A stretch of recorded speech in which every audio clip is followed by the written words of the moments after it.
ভালুকপুংয়ে প্রথম আমাদের inner line পারমিটটা check করা হলো। এখান থেকেই আমরা এবার অরুণাচলে ঢুকবো। ভালুকপুংয়ের কিছুটা অংশ আসামে, কিছুটা অংশ অরুণাচলে। যেন সংস্কৃতির এক অদ্ভুত মিশ্রণ। অনলাইনেও আইইএলপি মানে ইনার লাইন পারমিটের জন্য অ্যাপ্লাই করতে পারেন। খরচ প্রায় কাছাকাছি, ভেবে দেখুন কোনটা করবেন। এখানে আমরা একটু চা পানের বিরতি নিয়েছিলাম, আর তাকিয়ে তাকিয়ে দেখছিলাম আশেপাশের লোকজন সুন্দর দু ধরনের ব্রেকফাস্টই করছেন। কেউ লুচি, পরোটা এইসবের দিকে না, ভাতই খাচ্ছেন দেখছি সবাই সকালে। এরপর আমরা পৌঁছালাম টিপি অর্কিড সেন্টারে।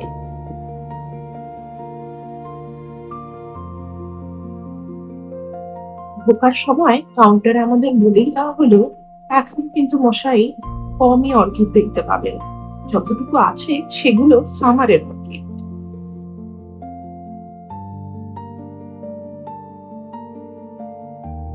তবুও গ্লাস হাউসের ভিতরে যা দেখলাম একবারেই ফেলে দেওয়ার মতো নয়, অসাধারণ। মুঠোফোনে এই ফুলের সিমেট্রি বা কালার কতটা প্রমিনেন্ট ভাবে ধরতে পারলাম জানি না, তবে হ্যাঁ, চোখে দেখে সত্যি অসাধারণ লাগছিল।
ঘুরতে ঘুরতে আমরা রিসার্চ সেন্টারের অর্কিড বাগান, ফার্ন বাগান আরো অন্যান্য সংরক্ষিত উদ্ভিদের বাগানে ঢুকে পড়লাম। গাছের আলো ছায়ার মাঝে এখানে ঘুরে বেড়ানো একটা অন্যরকম অনুভূতি। বুনো অর্কিডের জঙ্গল থেকে বেরিয়ে আমরা চোখের সামনে দেখতে পেলাম ফিচার প্ল্যান্ট, যাকে কলসপত্রী বা কলসিপত্রী বলে। একটা ছবি তুলে তাই স্মৃতির কোণায় রাখার চেষ্টা করলাম। এরপর হাঁটতে হাঁটতে পৌঁছে গেলাম কামেং নদীর পাড়ে।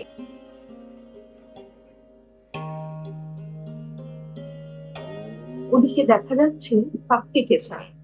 কামেং নদীর ওই পাড়ে আছে পাক্কে Kesang tiger reserve forest.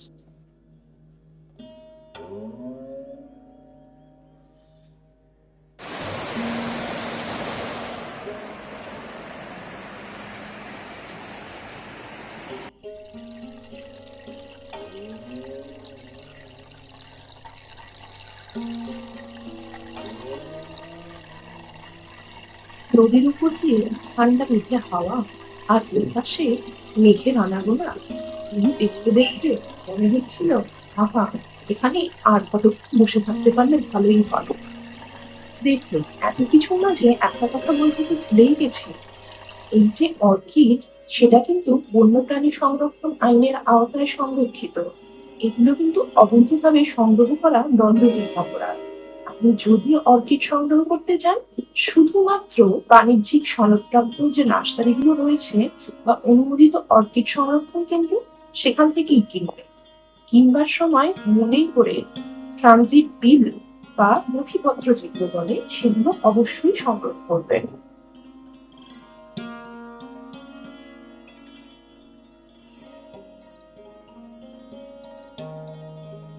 Orchid research centre থেকে বেরিয়ে আমরা এরপর এগিয়ে চললাম অরুণাচলের পথে বমডিলার উদ্দেশ্যে। আমরা এবার এগোতে লাগলাম বন বিলার দিকে। রাস্তায় খুব সুন্দর ছোট ছোট পাহাড়ি ঝর্ণা আমাদের চোখের সামনে যেন একটা দারুণ সুন্দর পরিবেশ নিয়ে আসছিল। তবে নদী বা অন্যান্য জলাধারা কখনো কখনো রাস্তার একদম কাছে, কখনো কখনো অনেক দূর চলে যাচ্ছে।